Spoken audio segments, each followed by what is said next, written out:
काशी हिंदू विश्वविद्यालय स्थित आईआईटी में आजादी के अमृत महोत्सव के तहत 7 दिवसीय विज्ञान सर्वज्ञ पूज्यते कार्यक्रम का आयोजन किया गया।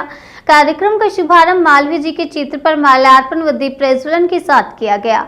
इस दौरान संगीत और मंच कला की छात्र छात्राओं ने कुल गीत की प्रस्तुति की। कार्यक्रम ऑर्गेनाइजर एसपी सिंह ने बताया कि भारत सरकार के मुख्य वैज्ञानिक सलाहकार के सहयोग से व सांस्कृतिक मंत्रालय व 18 अन्य मंत्रालय द्वारा आयोजित किया गया है। इसका कोऑर्डिनेशन विज्ञान प्रसार के द्वारा किया जा रहा है। विज्ञान प्रसार इस पूरे कार्यक्रम को ऑर्गेनाइजर कर रहा है। आजादी का अमृत महोत्सव लोग मना रहे हैं, उस श्रृंखला में तरह तरह के कार्यक्रम ऑर्गेनाइजर कर रहे हैं और हम लोग विज्ञान को ध्यान में रखते हुए कार्यक्रम कर रहे हैं। इसका मुख्य उद्देश्य है विज्ञान को प्रचार प्रसार करना और उन्होंने बताया कि भारत के वैज्ञानिकों और उपलब्धियों को आम लोगों तक पहुंचाना। कार्यक्रम में विज्ञान से संबंधित पेंटिंग, क्विज सहित अन्य कई प्रतियोगिताएं कराई जाएंगी, जिसका केंद्र बिंदु विज्ञान रहेगा। दूसरे आ रहे हैं doctor Sumit Ghosh, principal scientist हैं CSR CMAP लैब, ये लखनऊ का है। और तीसरे एक्सपर्ट हैं डॉक्टर राजाश्री बुथाले, ये हमारे जो हैं यहाँ के हैं हैदराबाद से, और NRSC हैदराबाद इसरो लैब है इनकी, तो इसरो लैब से ये हैं 3 जो वहाँ से विज्ञान प्रसार द्वारा दिए गए हैं। और 4 एक्सपर्ट हमारे यहाँ लोकल हैं, जिसमें एक प्रोफेसर V रामनाथन जी हैं जो कि केमिस्ट्री डिपार्टमेंट से हैं यहाँ के, और वो एंशिएंट साइंस पर उनका काफ़ी अच्छा अध्ययन है, तो वो उसके बारे में बात करेंगे। और एक है प्रोफेसर VV मेनन जो यहाँ रिटायर हो चुके हैं और यहाँ के कंप्यूटर इंजीनियरिंग डिपार्टमेंट के फाउंडर हेड भी रहे हैं, तो उनका साइंस के बारे में काफ़ी अच्छा अध्ययन है, तो उनको हमने बुलाया है। एक है professor AD Singh, department of geology BHU से, जो कि काजेज ऑफ क्लाइमेट चेंज, क्यों जलवायु परिवर्तन क्यों होता है, कैसे होता है, आगे क्या संभावनाएं हैं, इस पर वो विचार करेंगे, बातचीत करेंगे।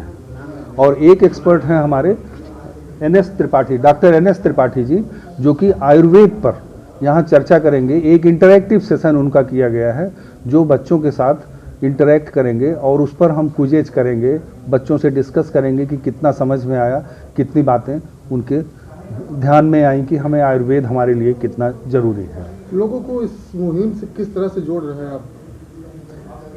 हम उनसे स्कूल्स को कांटेक्ट किए हैं, डायरेक्ट उनके प्रिंसिपल से मिल करके, और उनके बच्चों से कहा गया है कि आप आइए। और उसके लिए हम तरह तरह के कंपटीशन बच्चों के लिए, जैसे पोएट्री का कंपटीशन हुआ, क्विजेज, कोई भी सेशन हम करते हैं लेक्चर सेशन, तो बच्चे उस लेक्चर को सुने और कितना समझे उसके बारे में छोटे छोटे सवाल उनसे क्विजेज करके और वो करेंगे। उसके लिए हमने पुरस्कार भी रखे हैं। जो क्विजेज में फर्स्ट सेकंड आएंगे, जो पार्टिसिपेट करेंगे, उनको सर्टिफिकेट देंगे। जो ज़्यादा अच्छा करेंगे, जो ज़्यादा जानकारी होगी, उनको हम पुरस्कार भी वितरित करेंगे। 7 दिनों की क्या थीम है सर? इसमें रक्षा और ये अंतरिक्ष का भी बात होगा? बातें सारी हैं, हाँ सारी बातें हैं, अंतरिक्ष का भी है, रक्षा का भी है और मेडिसिन का भी है, सब है।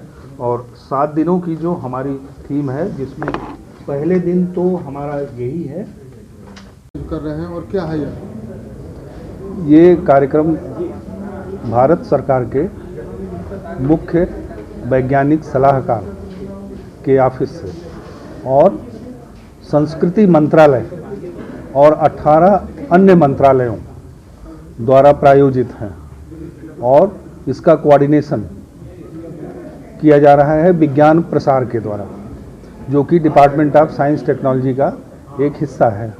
विज्ञान प्रसार इस पूरे कार्यक्रम को प्रायोजित कर रहा है। सर, ऐसे कार्यक्रम करने का मुख्य उद्देश्य क्या है? ये आज़ादी का अमृत महोत्सव हम 75 साल की आज़ादी का मना रहे हैं, तो उसी श्रृंखला में हम तरह तरह के कार्यक्रम आयोजित किए, लेकिन विज्ञान को फोकस करके अभी तक कोई ऐसा कार्यक्रम नहीं हुआ था। तो ये 1 सप्ताह का विज्ञान का सप्ताह मनाया जा रहा है और इसको नाम दिया गया द ग्लोरियस वीक, विज्ञान सर्वत्र पूज्यते।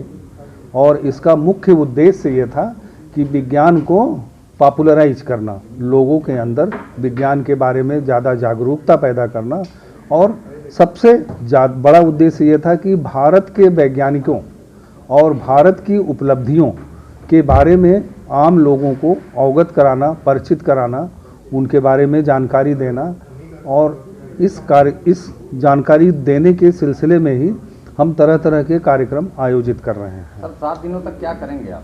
7 दिनों की श्रृंखला, इस 7 दिनों की श्रृंखला में हम कुछ स्पीकर्स ऐसे हैं जो कि विज्ञान प्रसार ने हमें दिए हैं, तो जो बाहर से आ रहे हैं, जिसमें हमें 3 स्पीकर मिले हैं यहाँ पर जो बाहर से आएंगे, और 4 स्पीकर हम यहाँ से लोकल अरेंजमेंट किए हैं। कोई प्रदर्शनी आपकी है यहाँ? यहाँ हमारी एक प्रदर्शनी रहेगी, एग्जीबिशन, जिसमें कि 75 माइलस्टोन्स, जो 75 हमारी उपलब्धियां हैं, बड़ी उपलब्धियां देश की, उसको हम दिखाएंगे, और 75 भारतीय वैज्ञानिकों के जीवन के बारे में उनके पोस्टर्स हैं। एक्सपर्ट के रूप में कौन आ रहे हैं यहाँ पे, कौन कौन लोग मुख्य रूप से?